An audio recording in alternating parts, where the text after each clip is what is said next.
கர்த்தருக்கு ஸ்தோத்திரம்.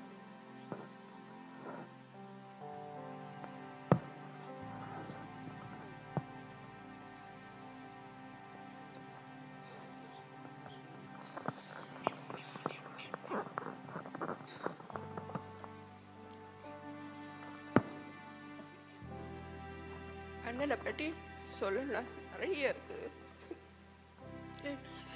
அண்ணன் ஃபஸ்ட்டு சென்னைக்கு வந்தாங்க. அப்போ நான் அண்ணன் அண்ணன் எல்லோரும் கூட இருப்போம். அப்போ சென்னையிலேருந்து என்ன எக்ஸ்ப்ளோர் பண்ணணுமோ ஃபஸ்ட்டு நான் தான் கூட இருந்தனால எதுனாலும் ஃபஸ்ட்டு இது வாங்கி கொண்டு வந்து கொடுத்து போட்டு பார்த்து அழகு பார்ப்பாங்க, இது நல்லா இருக்கும் உனக்கு அப்படின்ட்டு.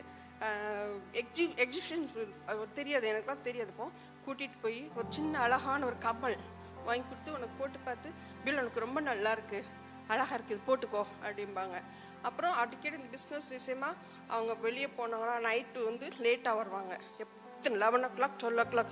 ஆனால் நான் இருப்பேன், வெயிட் பண்ணுவேன். அண்ணன் வெயிட் பண்ணிவிட்டு ஏன்னா அப்போ சாப்பிட்டு வர மாட்டாங்க. என்ன சாப்பிட்டீங்கன்னா இல்லைம்பாங்க. அப்போ சாப்பிட இல்லை வேண்டாம் நான் படுத்து இல்லை நீ உனக்கு என்ன வேணுமோ நான் பண்ணித்தரேன் அப்படி.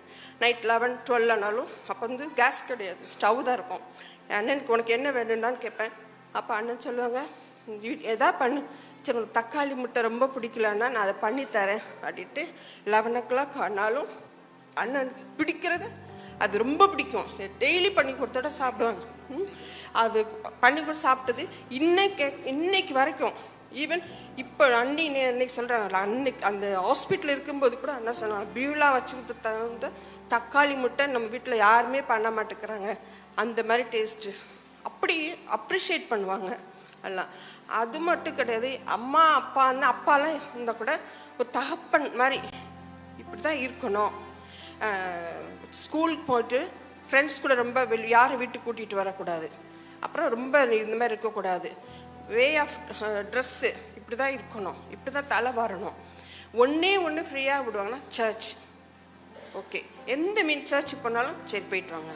ஆனால் இது ஃப்ரெண்ட்ஸ் கூட போகிறதோ அந்த மாதிரி வெளி உலகம் உங்களுக்கு தெரியாது, எப்படி இருக்குன்னு உனக்கு தெரியாது. அதனால் இப்படி அப்போ எங்களுக்கு கஷ்டமாக இருந்தாலும். ஆனால் இப்போ அண்ணன் இவ்வளோ ஸ்ட்ரிக்டாக இருந்து எங்களை நடத்தினால ஸ்கூல் கேர்ள்ஸ் ஸ்கூலில் தான் படிக்கணும், பாய்ஸ் ஸ்கூல்லாம் படிக்க விடாது அப்படிம்பாங்க.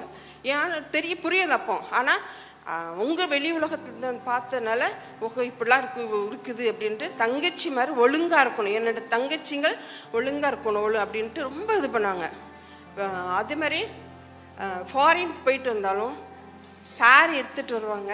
அண்ணி இப்போ தான் எங்கள் 3 பேருக்கும் சேம் கலர், நாங்கள் 4 பேருக்கு ஒரே மாதிரி கலரில் ஒரே டிசைனில் பெஸ்ட்டு சாரீ எடுத்துகிட்டு கொடுத்து கெட்ட சொல்லுவாங்க. அப்படி வெரி வாட்ச் ஒவ்வொரு டிசைனில் வாங்கிட்டு போட்டு அழகு பார்த்து நல்லா இது நீ வச்சுக்க, இது நான் வேறு கொடுத்துட்றேன் அப்படிம்பாங்க.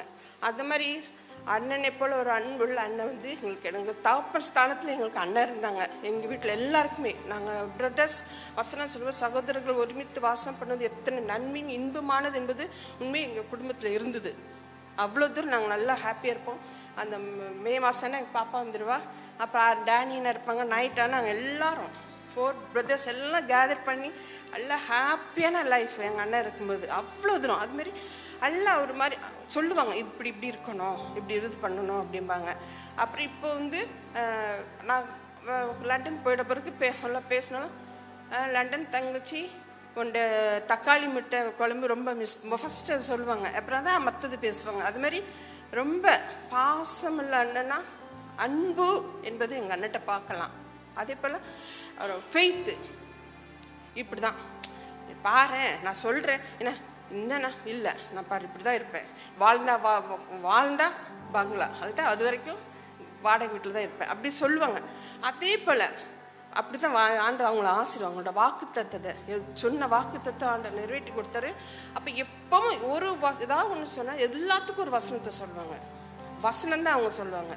வசனத்தை சொல்லியே ஸ்டில் இது நான் கடைசியாக பேசுகிற கூட என்ன நீ இப்படி இருக்குன்னா நீதிமான் ஒருபோதும் அப்பத்துக்கும் தண்ணிக்கு அலைந்து திரிவதிலேன்னு சொல்லுவாங்க.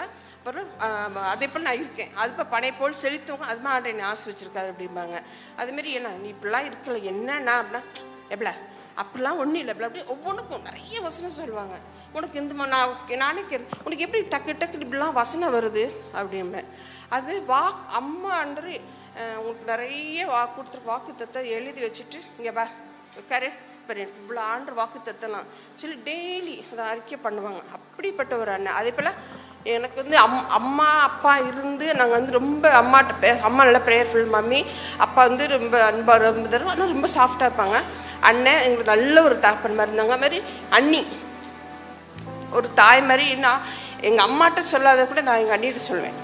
அந்த மாதிரி அதுமாதிரி பிள்ளைங்களும் ரொம்ப அண்ணன் பிள்ளைங்க எல்லாருமே ஒரு எப்படி சொல்ல முடியாது, வந்து எக்ஸ்பிளைன் பண்ண முடியாது. அந்த மாதிரி பிள்ளைங்க பாசம். நாங்கள் என்னோட பேச்சுலர் லைஃப் வந்து ரொம்ப ஹாப்பி. நாங்கள் ஃபேமிலியாக இருந்தது அது திருப்பி வரவே வராது. அதே போல் இனி அண்ணோட அன்பை நம்ம பார்க்க முடியாது. ஐ மிஸ் யூ அண்ணா, நோ மோசி. நம்ம பரலோகத்தில் அண்ணா நம்ம மறுநாள் பார்ப்போம்.